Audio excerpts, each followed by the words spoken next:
கனவுகளுக்குப் பிறகான வீடு பகுதி 2. சிதறும் சுவர்கள், நிலைக்கும் நம்பிக்கை.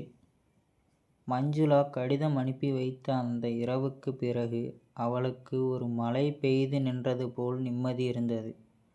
அவள் தன் மனதில் நினைத்தாள், இதுதான் சரியான முடிவு. சாய் புரிந்துக்குவான். ஆனால் காதல் மனசை அமைதியாக வைக்காது. 3 நாட்கள் கடந்தன. சாயிடமிருந்து எந்த செய்தியும் இல்லை.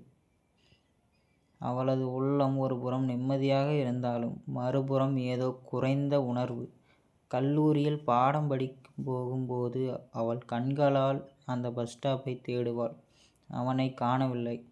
ஒரு புறம் வெறுமை, மற்றொரு புறம் பயம். 1 வாரம் கழித்து கெமிஸ்ட்ரி பக்கம் பேசி கொண்டிருந்த சுஜா, மஞ்சு, உன் கேரேஜ் பையன் சாய்தானே, அவனா போலீஸ்கிட்ட மாட்டிக்கிட்டான்னு சொல்கிறாங்க என்றாள். அவளது உள்ளம் பயந்தது. என்ன என்று கேட்டாள். அவனால் தெருவில் சண்டையாக போச்சுன்னு சொல்கிறாங்க. மஞ்சுளா உடனே வீட்டுக்கு போனதும் சாப்பாடு கூட சாப்பிடாமல் மாடிக்கு ஏறி அழுதாள். அவள் சொன்னாள், இதுக்கெல்லாம் நான் தான் காரணம். அடுத்த நாள் காலை அவள் கல்லூரிக்கு போகாமல் அவனுடைய கேரேஜ் பக்கம் சென்றாள். அவனுடைய நண்பன் கணேஷ் அவளை பார்த்ததும் நெருக்கமாக வந்து சொன்னான், அக்கா, சாய் பஸ் டிப்போ பக்கத்தில் சண்டை போட்டான். அவனா சண்டை போடலை, ஆனால் மற்ற பக்கம் இருந்த பையனுங்க அவங்கிட்ட கிண்டலாக உன்னை பற்றி பேசிட்டாங்க. அதுதான் அவன் ரியாக்ட் பண்ணிட்டான். மஞ்சுளா தன் இதயத்தில் ஒரு கூர்மையான குத்தலை உணர்ந்தாள். என்னை பற்றியா என்று அவள் மெதுவாக கேட்டாள். ஆமாம் அக்கா, அவங்க சொன்னாங்க அந்த கல்லூரி பொண்ணு உன்னை விட்டுட்டான்னு. அதுதான் அவன் தாங்க முடியாமல் கோபப்பட்டான். அவள் மண்டையில் வலிக்க துவங்கியது. சாய் இப்போ எங்கே இருக்கான்? போலீஸ் விட்டாங்க. வீட்டில் இருக்கான், ஆனால் ரொம்ப மோசமாக இருக்கான். அவள் வீட்டிற்கு திரும்பும்போது தெருவின் எல்லா வீடுகளும் அவனை பார்த்தது போல தோன்றியது. வீட்டுக்குள் வந்ததும் அம்மா கேட்டார், எங்கே போயிருந்த? கல்லூரியில்தான் அம்மா. பார்வை சந்தேகத்துடன் இருந்தது. அவள் தந்தை மாலை வீட்டுக்கு வந்து, நீ யாரோட பேசுகிற, யாரோ உன்னை பற்றி கேட்டாங்க என்று தொடங்கினார். அந்த சொல் அவளை தளரச் செய்தது. யார் அப்பா? அந்த கேரேஜ் பையன் சாய். அவன் பெயர் கூட கேட்கக்கூடாதுன்னு சொல்கிறேன். அப்பா, மூடிட்டு போ. இன்னொரு வார்த்தை பேசுனா உன்னை கல்லூரிக்கே போக விடமாட்டேன். அந்த இரவு மஞ்சுளா தன் புத்தகத்தை திறந்தபடி கண்களில் கண்ணீர் வழிந்தது. எழுத முடியவில்லை, படிக்க முடியவில்லை. மனசு ஒரே கேள்வியை கேட்டது, காதல் இத்தனை தண்டனை என்று.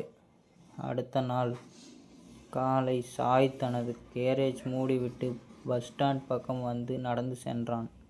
அவன் கையில் ஒரு சிறிய பை. கணேஷ் அவனை நிறுத்தினான். எங்கே போகிற? சென்னைக்கு போகிறேன். வேலை தேடணும். இங்கிருந்து போனாதான் அவளுக்கு நிம்மதி கிடைக்கும். மஞ்சுளாவுக்கு தெரிஞ்சா அவளுக்கு எதுவும் தெரியக்கூடாது. அவளோட குடும்பம் ஏற்கனவே சிக்கலில் இருக்கு. அவன் பஸ்ஸில் ஏறி அந்த மண்ணை விட்டு சென்றான். மஞ்சுளாவுக்கு அவன் சென்னைக்கு போனது தெரியவில்லை. அவள் 1 மாதம் முழுக்க எந்த செய்தியும் அறியாமல் வாழ்ந்தாள். ஆனால் ஒரு நாள் ஒரு கடிதம் வந்தது. மஞ்சு, நான் சென்னையில் வேலை பிடிச்சிட்டேன். மின்சார வேலை பார்த்து கொள்கிறேன்.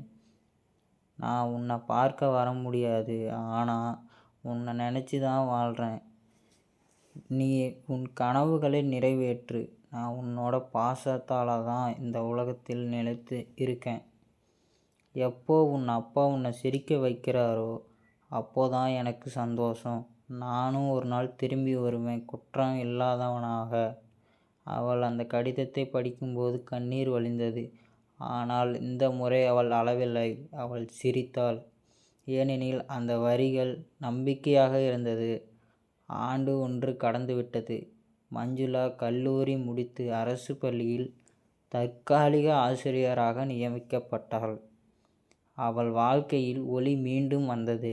அவள் மாணவர்களுக்கு தினமும் சொல்வாள், எப்படி இருந்தாலும் நம்பிக்கையை விடக்கூடாது. வாழ்வில் சில உறவுகள் தற்காலிகம் போலதான் தோன்றும். ஆனால் அந்த நினைவுகள் நம்மை நல்லவங்களாக ஆக்குது. அவள் சொன்ன அந்த வரிகள் அவளது சொந்த கதையின் நிழல். ஒரு நாள் மதியம் பள்ளி முடிந்த பின் அவள் வீட்டுக்கு திரும்பும் வழியில் ஒரு பழைய பைக்கின் சத்தம் கேட்டது. திரும்பி பார்த்தாள் சாய். அவன் மெதுவாக சிரித்தான். மஞ்சு. அவள் கண்கள் நனைந்தன. நீ திரும்பி வந்துட்டியா? ஆமாம், இப்போ நான் எனக்கு உரிய நிலைமையில் வந்துட்டேன். ஒரு கான்ட்ராக்டர் வேலை, சென்னையில் பெரிய கம்பெனியில் இருக்கேன். அவள் மௌனமாக கேட்டாள். நான் நினச்ச மாதிரி நீ மாறிவிட்டாயா? அவன் சிரித்தான். இல்லை, நான் மாறலை. ஆனால் வாழ்க்கை எனக்கு பொறுமையை கற்றுத்தந்தது. அந்த மாலை அவர்கள் ஒரு சிறிய டீ கடையில் அமர்ந்தனர். அதே இடம், இருவரும் முதலில் பேசிக்கொண்ட இடம். அவள் சொன்னாள், நான் உன்னை மறக்கலை சாய், ஆனால் என் குடும்பத்தை காப்பாற்றணும் என்று நினச்சேன். அவன் மெதுவாக சொன்னான், அதுதான் நீ பெரிய ஆளாகிவிட்டாய். அந்த சொல்லில் உணர்ச்சி இருந்தது, மதிப்பு இருந்தது. அவள் அவனிடம் கேட்டாள், இப்போ நம்ம வாழ்க்கை என்ன ஆகும்? அவன் மெதுவாக சிரித்தான். நம்ம வாழ்க்கை இப்போதான் ஆரம்பம் மஞ்சு. எல்லாத்துக்கும் நேரம் தேவை. நம்ம காதல் ஒழியலை, அது ஒரு சோதனை, முடிஞ்சிருச்சு. நம்பிக்கையாக மாறியிருக்குது. அவள் கண்களில் ஒரு வெளிச்சம். அவள் சொன்னாள், நான் ஆசிரியை ஆனேனே, உன்னை கற்றுக் கொடுக்கணும் போல இருந்தேன். ஆனால் எனக்கு வாழ்க்கை கற்று தந்துடுச்சு. அந்த நாளின் சூரியன் மலைக்கு பின் மறைந்தபோது அவர்களின் வாழ்க்கையில் ஒரு புதிய விடியல் எழுந்தது. இன்னும் பிரச்சனைகள் இருக்கின்றன. ஆனால் இப்போது அவர்கள் இருவரும் தனித்தனி வழியில் நிற்பவர்கள் அல்ல. அவர்கள் நம்பிக்கையின் வழியில் இணைந்தவர்கள். சாய் மீண்டும் செட்டிலாக முயற்சிக்கும் போது மஞ்சுளாவின் குடும்பம் அதை அறிந்து கடுமையாக எதிர்க்கும் நிலை. மேலும் அவர்களின் காதலை மாற்றும் இரண்டாவது பெரிய திருப்பம் வர இருக்கிறது. அதில் உணர்ச்சி, எதிர்ப்பு மற்றும் ஒரு தீவிரமான குடும்ப மோதல் வரும். அதை பகுதி 3இல் காண்போம்.